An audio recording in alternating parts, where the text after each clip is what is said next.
onye a gwara nọrọ. Ọtụtụ ndị nọ n'ụlọ mkpọrọ taa na-ala n'iyi ebe ahụ ala vishi. After judge lere okwu ha, lee okwu ha, tụgharịa okwu ha, tụọ ha mkpọrọ. Ọwụ na ha dị guilty, ọwụ na ikpe mara ha. Kama lack of proper presentation of their cases. Enwe onye ikpe na-ejiri, ikpe jiri ṅụ, mana otu ị ga-esi kọsa ihe mere n'otu o siri mee, ikpe ahụ amaghị. Okwu dị mma ichuzie carefully, and okwu niile nwere nghọta nke ya. Ọ dịziri gị ma ị ghọtara okwu ahụ ụta nke okwu ahụ shidere, i mere nghọtahie, tụruo ntị gị ala biko. N'ihi na ihe m na-agị kwu nga ugbu a etile ụmụnna anyị na ihe ha na-aga apụtali n'ime ya. Ụfọdụ agbarịala gị mee ihe mere backfire dagide ha, ha na ize na juzo onwe ha n'ala gbatakataka dị a. Tụruo ntị gị ala biko. Ọ bụrụ na ị nọ na relationship gị na nwoke mega ihe, understand this thing how it is. Relationship nwoke na nwaanyị nọ n'ime ya, enweghị onye mege nwanne ya favor. Two of them, enweghị onye mege nwanne ya a favor. In as much as nwa agbọghọ ị nwere olileanya na ị chọrọ ịlụ di, you need a husband, you need a man. Nwoke apụta na ọ chọrọ ịlụ nwaanyị, he needs a wife, he needs a woman. Ha abụọ nọrọ n'ime relationship, none of them is doing the other a favor. Ọwụ a journey require onye nke a play role ya, onye nke play role ya, ejikọ aka ọnụ. Therefore, gị nọrọ na this thing a na-akpọ relationship, ikekwe your expectation dị high, or ị nwere ihe ị na-ele anya. Your expectation sometimes could be triggered by love. Ị hụrụ this person n'anya, ị chọghị lose this person. Give devote your time, your energy, you put everything in this relationship. Elele anya na imego onye ahụ a favor, ọ na ịzụga ahịa ga-enyerịrị gị return. No, ị ga-adị neutral. N'ihi na ihe unu gbasara n'elu board, ọwụ nchọkọrọ ka azụga ebe ahụ. At the end of the game, azụ your favor ọṅụ, azụkwana your favor ọṅụ, azụkwana ọ na-abụ achịkọ na osulekwata ọ ga-awụ. Mana ị nọrọ na relationship, automatically pụta na onye a gị na-emege ihe ga-alụrịrị ṅụ. Brother, pụta na that girl ga-alụrịrị ṅụ na ihe ndị a niile imegiri ya, ọ wụghị iwu na ọ ga-alụrịrị gị. Understand that. Ị nọrọ na relationship, may understand that echi dị anya, and that journey, the next chapter, ọwụ na achape ya a na-akpọ marriage, na ọ very long, in fact, ya the longest journey so far. Mana relationship ka mara ma ije ọ ga-ekwe ọgaga ka ọ ga-awalala ka a ga-ala. It's just to determine. Now, my dearest sister, nwoke gị na abụọ mega ihe, ịdịla ịga ịma ije gị na abụọ. Ịchọla ịma more time nwa ka i west ga. Ịchọla ịma ka ị mara ihe echi ga-eweta, ka ị mara ebe ịkwụ akwụ with him, because of maybe age, because of time, because of whatever. Naanị gị ma maybe your mkpekọrịta nke gị n'obi gị, ị chọghị cross 27 still single, or ị chọghị cross 30, or ị nọ na 35 already, or ị chekele time gị na ị chọrọ ịma ihe onye gị na-emega ihe ka ọ wụ time nwa ka i west ga n'aka ya. Now, maybe question or something, okwu ada ya nwa nke nwoke wepụta ọnụ sị gị that na by the special grace of God, na ọ bụrụ na Chukwu soro kwuo na ihe a na-atụ anya eme, na ya ga-like ịlụ. Hello, ọ bịahụ direct. Ị gaghị apụta gị so onye dị otu a promised you marriage, you'll be making a very big mistake. Or maybe unu separate echi, gị were aha ya gbarịwa, ị ga-erute ebe ị na-aga, ị gaghị ajụ ogo. When you look at it, onye chụgawa innocent person, gị ekwujishi ike na ọ promise marry. That was not promise. Ya ha wụ promise, sister. Ọ wụghị promise. Ya asị gị na by the special grace of God, na ọ bụrụ na Chukwu na soro kwuo na ihe a na-atụ anya ya, hello, as long as ọ gwa ihe ahụ ọ na-atụ anya ya, gaa direct. Enwe ihe wụ ịga direct, kwuo okwu ya ọtọ. Ya asị gị na ụlọ ya na-arụ na ya chọrọ irufu ya before na alụ nwa, and by God's grace na ya ga-erufu ya next year, na ya erufuchaghala ya next year, na ọ na-agala ya bịa hụ ndị nwe ṅụ. Ihe a wụ ihe o kwuru ọ ga-eme. Mana otu ibekweghị ya, I promise you, ana m ekwe gị nkwa na m ga-alụ gị. Ndị a niile bịagara gị di, ignore them. Chere m, nyetụ m time, aga m alụ gị. This is promise. Mana ọ dị iche mgbe nwoke sị gị na by God's grace na ihe a na-atụ anya eme, na ya ga-abịa hụ ndị nwe. Onwe ihe dị iche mgbe mmadụ kpọrọ mmadụ na fonu si biko echi aga m abịa n'ụlọ ọnụ. Echi ahụ eruo, ọ bịazi, ị gaghị egbu onye ahụ because of ọ bịazi. That person did not promise to come. That person said he would come, but he didn't come. Ọ dị iche. Understand this word promise. ụfọdụ ụmụ agbọghọbịa ejile, ụfọdụ ụmụnne anyị dịka nwaanyị jile mebiere onwe ha ihe, ji ịmaghị aka na ihe ha na-ekwesịghị ịmaghị aka. Na nwoke sị gị dat na ọwụ na Chukwu soro kwuo. How do you know mgbe Chukwu soro kwuo? Ọ naanị ya ma mgbe Chukwu soro kwuo. Ọ ya sị by God's grace ihe ya na-atụ anya ya, ọ gwa ha ihe ọ na-atụ anya ya. O nwere ike ọ na-atụ anya na ya ga-ewepụga ego nọ na akaụntụ ya na ọ na-aga ịlụ nwaanyị, o lesi ego ahụ ọkọlọkọrọ 1 billion sọsọ ya ma ihe ọ tụrụ anya. Ma ọ bụrụ na o wepụta ihe ahụ ọ na-atụ anya, gbasa ya na tebụl, sị gị na ya jilekwa ihe eji n'aka, lee eji ya at least ọnwa afọ ọzọ, by afọ ọzọ na ya ga-akụlọk 40 and ya chọrọ ịdị married, ya ga-settle down by then. And ya ahụ na ya likere na ya ga-alike na gị nwere ya ndidi, na onye ọbụla bịara na ignore that person na gị nwere ya ndidi, na ya na-ekwe nkwa na ya ga-alụ next year, na gị nwee ndidi by next year, before next year na ya ga-erufucha ụlọ ya, the next year na ọwa ịlụ mara onye a ogbuge everything n'elu tebụl and ọ karịga along, gị na onye asụ, gị na ya bụ ọsọ. Mana nke ahụ bịa na ya bịa na-agba ọkara ndụ, ya asị na ya mabe na ọ na Chukwu soro kwuo. Before gị bulie aha ya because of the relationship awọgụzi, gị si na ọ promised marriage, gị so kwere nkwa, after everything ị na-emere, after ihe niile mere, hello, ihe mere na enyewu ihe metere na enyi. In a relationship, enweghị onye me gị ibe ya efefo. Ihe ọ bụla i mere that gị mere from ala obi na onye hụrụ n'anya inyere na ị chọrọ inye. Ka ọ bụla o mere the same. Any amount of years you decide to spend the same. I nwere right to work out ma ọ na-ehụ ka hụ na gị na onye ahụ nwere future together. Mana bịa nwezi ihe mere nọ, ikekwe ofu onye edịga hụ plan, ofu onye apụtagacha, ofu onye na-eme o ji uche n'aka na-agba mgburumegwu, build his weights around it, or na-form her weights around every situation. Gị ile anya nwoke apụta sị na ọ chọrọ ịlụ, gbawe ọnụ na ọhụ na ịmasịrị ya na ọ na-anọ na relationship a for some time na ya like ruo n'ọlụlụ, na enwe onye ọbụla bịa ga ignore that person, ya ga-like long. I promise you, by next year we will settle down. By next year ihe ga-adị mma. By next year look at what I have. You are with this person. Na onye nke asị enwe na onye ma ihe echi, ihe ọbụla ma ọ na Chukwu soro kwuo. Ọ bụrụ na Chukwu soro kwuo, brother gị hụ nwaanyị dị mma, ọ wee eziokwu enwere lot of ụmụ agbọghọbịa mara mma now. The rate ụmụ nwoke ji dị confused, ọ ya mere ha ji ama ejuge enwecha problem na relationships ha na marriages ha. Ịhụ nwaanyị masịrị gị, ilele this girl ọ masịrị gị, ilele na agwa ya dị mma, okwu ya, okwu ọnụ ya dị mma, ọ na-asọpụrụ, o ruru like akwụnwa ya, yes, ihe awụ dịka nwaanyị ị ga-like ịlụ. Mana ya na-arazi gị ahụ propose marriage, si nne ya si kpakọ onwe gị ọnụ, by next year we are going to settle down. Put it into consideration. Lee ma masịrị gị ruo n'ọlụlụ, by next year ka anyị conclude, anyị pịa okwu ọnụ, let us settle down. Ị chọghị ikwu ya, the reason iji chọghị ikwu ya wụ in case enweta ishi nwee another girl makarịrị ya, or another girl dị ya mma, ka ọ hapụkwa iwe na ị promise onye ka marriage gị kwụnwa nwa mmadụ gị na ya bụ ọnụrụ de tomorrowzi ya hụzi onye bịara direct n'okwu ya gashi ike, ga-esi na o break your heart, na ọ walk out of the relationship of family. After ihe niile m na-emere na ya, ejikwa mere eke mere ya ka ọzọ, ihe ndị a niile imegiri ya, ma ọ na-esecure hụ igwe ahụ ya karịa ya long, kwụnwa ya si elekwa ihe ma ya kwụsịzi na ọ chọghị long, na ọ wee nyekọnụ na-eme. Gị si na ọ na Chukwu soro kwuo, ele otu Chukwu ga-esi soro kwuo? Chukwu na ya ga-achọtara gị nwaanyị, gị na adịgị na relationship, ọnụ gaga na bed, ọnụ gaga na ebe niile, ịhụ na karata o shiele gị irie, ịnụ n'okwu ọnụ ya, o ruo ọ masị gị na ọlụlụ, ọwụ ihe ị ga-asị Chukwu na soro kwuo.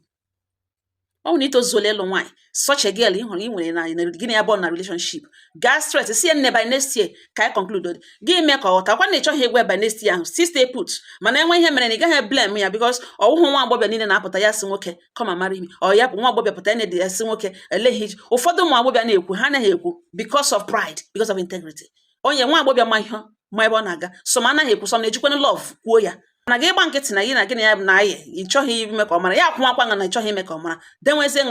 now ya nwa nwe ga-aghọta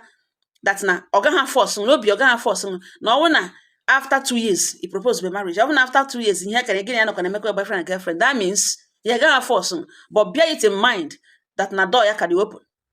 Onye ọzọ dị serious kwụrụ bịa, ọ ga-ahapụkwa gị. Ụdịrị ihe a mee, ị gaghị apụta gị sị na e yiri girl for 2 whole years, ọ maghị ihe chi ga-ewetara gị na ya abụọ. Ị gwabedị ya sị ya na biko nwee ndidi, in the next 3 years or 4 years I ga-settle down, lee ihe m chọrọ ime, lee ihe m chọrọ ime, lee ka m na-emere na chief. Gị mechie ọnụ na-eme ihe mgbe ime invite weekend ya bịa, ya ehichara ṅụli emeke ya na nha gị nye ka i nyere ka iji gị nye mgbe iji nye lụ na na-anọrọ nnọọ na relationship na-ete onwe ọnụ mma na arịa kpagbuo onwe ọnụ, mana ọ maghị ihe echi gị na ya abụọ ga-eweta. Nwaanyị oge nwaanyị na-aga aga ka ebe okwu m na-aga, aga m ekwuchanụ, hapụ ịgwa ọnụ ihe kpatara okwu a jiri pụta. anụ m otu nwanne anyị nwaanyị akpọ m na fon si m nwaanyị mba nnọọ m za ya sị m na enwere ihe ya gabigide na n'ime obi ya na enwe ihe ọjọọ ya mere mana onye na ya abụọ mega ihe na-eme ya dịka ya mere ihe ala nụrụ so nso na enwere nwokorobịa ya na ya abụọ matara as a matter of fact na mgbe onye nke a na-agba ya enyi ka e nwekwara another nwokorobịa ọzọ ha dị atọ that time na-edisturb ya dị serious na-edisturb ya atọ ahụ na dịkwa serious ya na-ele n'anya sị Chineke na direct ya ka ya mara nke ya ga-choose nkelugbu ene ya na abụọ nọ n'ọkwa na onye ya nabatara ya na abụọ ebido banye n'ime relationship ya gwakwa ndị ka ọzọ na ya nọ na relationship na ya gaghị double date ya ụfọdụ ka ọzọ the other one move on ka ọzọ na-emezi eme ọkpọ ya mere ya ọjụkwa ya eti arụ emekwa ya ọgakwu na shade nwanne nwaanyị Joyce nwanne nwaanyị kwa ya sị ahụ dịkwa ya na-emekwa mana ọ nọkwa kpakperekwe n'akụkụ opportunity ọbụla ọhụrụ ọkpọkwa Joyce Joy otie mere n'otu ha shi nọ na ndị akelugbo na ya mere accept ya nabatara na ya na ya abụọ nọ na relationship 3 good years nwaanyị mba nọ 3 good years na ya na ya abụọ nọ na relationship 3 good years 3 good years eji ya nsọpụrụ enye ya nsọpụrụ ji ịhụnanya na nwaanyị mba nọ mza na ya na this guy nọgidere 3 years no problem na nwebeghị chọsi ya ka ya ga-ebe ya doubt ya mgbe ụfọdụ ya nwere ike nụrụ ugbo ọkpọ ya si ya biko na nwanne ya nwaanyị na-abịa na otu ya na-emebi introduce to their family ya na ya gaa like ka ọ bịa meet ya dị ya ọ bụrụ ihe a ga-agba gbawa olu ya so oke ya bịa jụọ asọ ka ya mara ma nwanne ya nwaanyị bichikwa n'eziokwu na otu a ka ga-esi respect ha that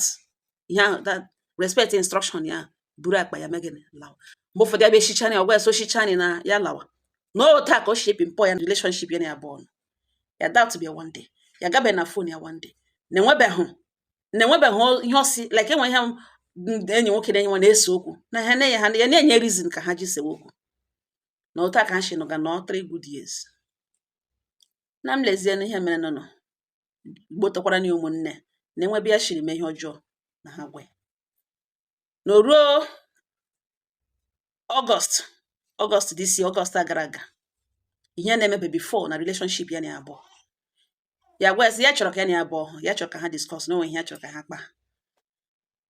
ruo mgbe o mere onwe ya available ka ha discuss ya jụọ ya so ole anya na ha nọ na 3 years and ya na abụọ akọla 3 years na ha mere 3 years na July nke gara aga then mgbe ọ jụrụ ajụjụ n'ugbu a na August na ha nọ na 3 years n'ime relationship a na onwebeghị ihe o kwutere gbasara their future or plan o nwere for this relationship na onwebeghị ihe ọ bụla o kwutere gbasara na ya sị ka ya jụọ ya ma o nwere intention ya na ya abụọ ịlụ ka ọwụ relationship otu ha si na-aga ka o siri chọọ ya like onye idie ya abịa ehichara ya ụlọ shiere ya itijore na fridge na mgbe obilo need support na ya nọ there na otu o siri chọọ ya ka ihe dia future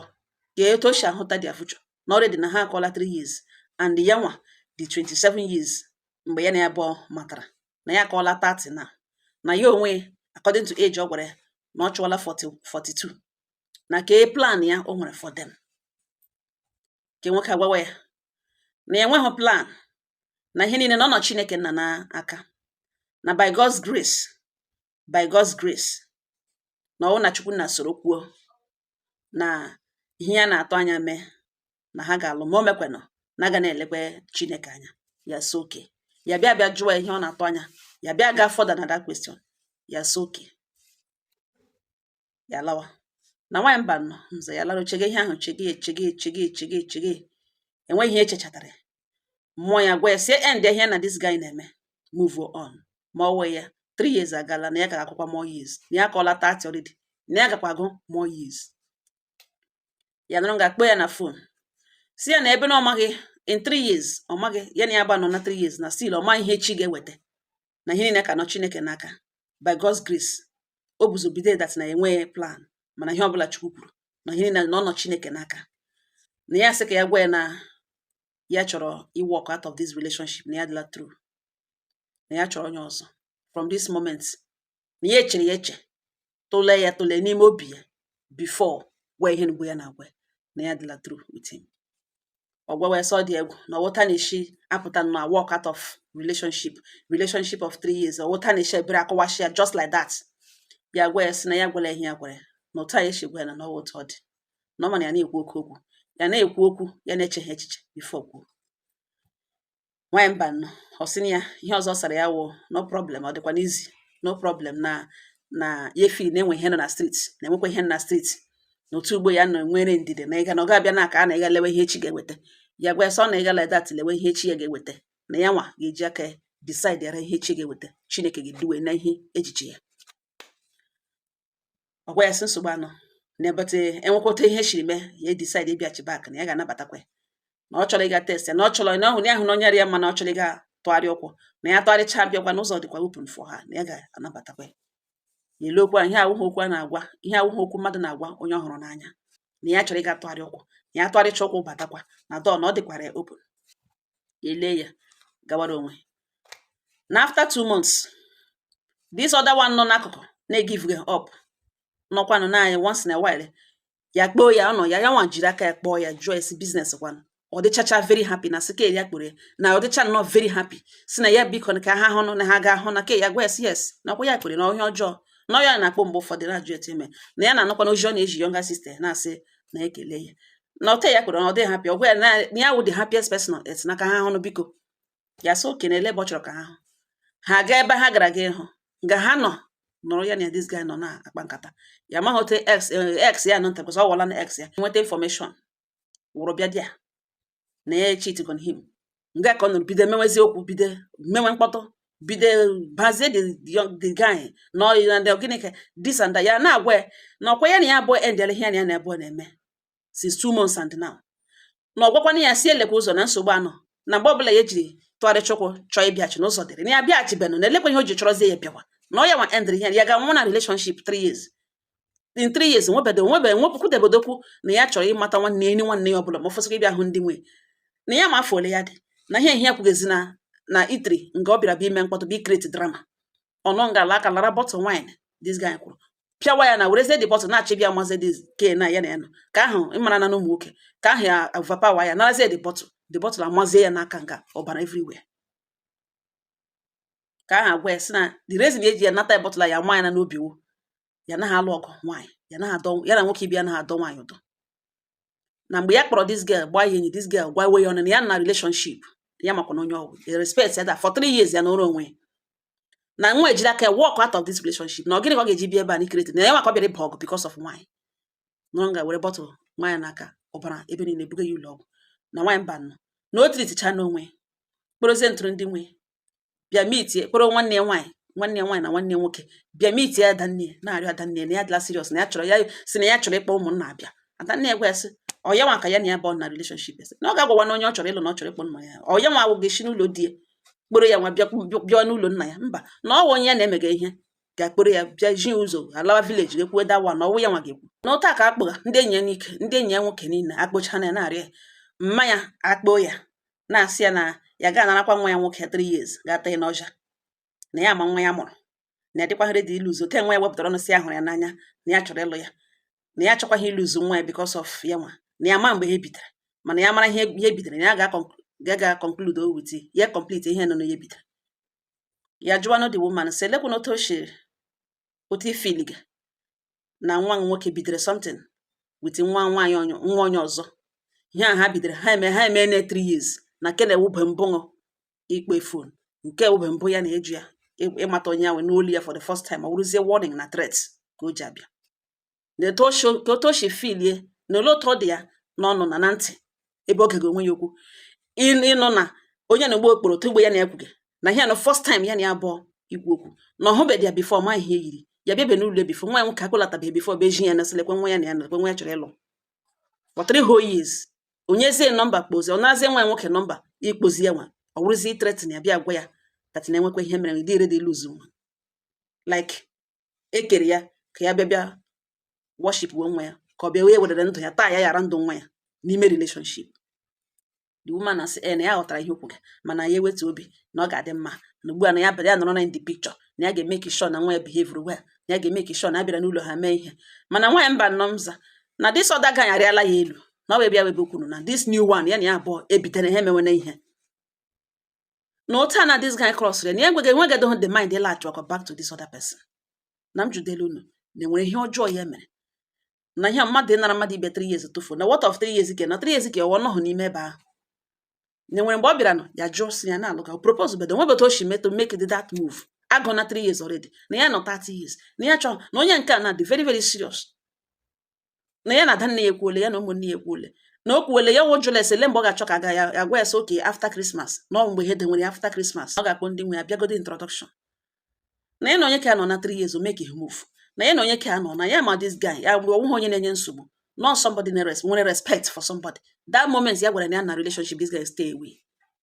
na now where ya dị available na ọ dịla available dịkwa serious na ndị ọkpọrọ ụmụnne ya ya like the guy na enwekwa ihe ọjọọ mere na ele otu ya ga-esi na onye kere ugbe suspend onye nke ugbu na sizi onye ke ma mma ya na onye ụmụnne ni na ọdọta onye kpo ya si ya nwanne onye me onwe introduce ihe ya ndị ya na-amahụ for 3 whole years ya na abụọ nọ na relationship.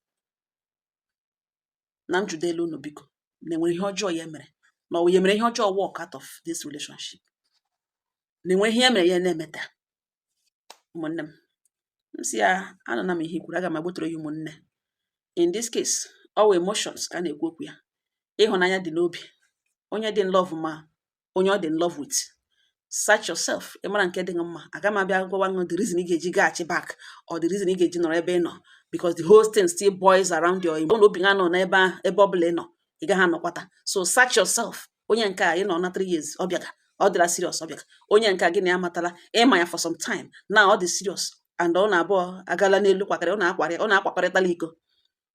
chee na mgbe mkpụrụ obi gị mara na onye ka ahụ ị ga-eji obi gị nabata ka ọsọ ọwụ naanị mgbe ị hụrụ mmadụ n'anya ka ị ga-enwe ike tolerate nwụọ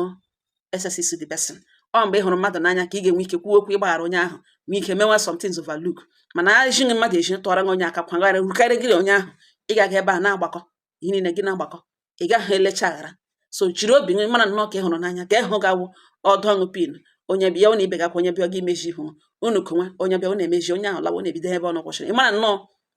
ka ahụ ị ga-eji ka anyị maka obi gị nabatara ọ wụ ka ị ga-aga aga m in this case aga m asị m the reason because ihe awụghị marriage or relationship ọ bụrụ marriage m kwụta 1 or 2 mana nke a wụ relationship abaghị ịmara nnọọ ndị Igbo so nwaanyị lụọ di abụọ ya hụrụ ka ya mma ọ na onye nwere opportunity ịlụ di abụọ hụrụ nnọọ ka ya mma ụmụnne m enwekwa ihe unu ga-atụkwasịrị ya na unu atụkwasị ya ọ ngọ ha nọ m n'ọnụ udo dịrị ọnụ.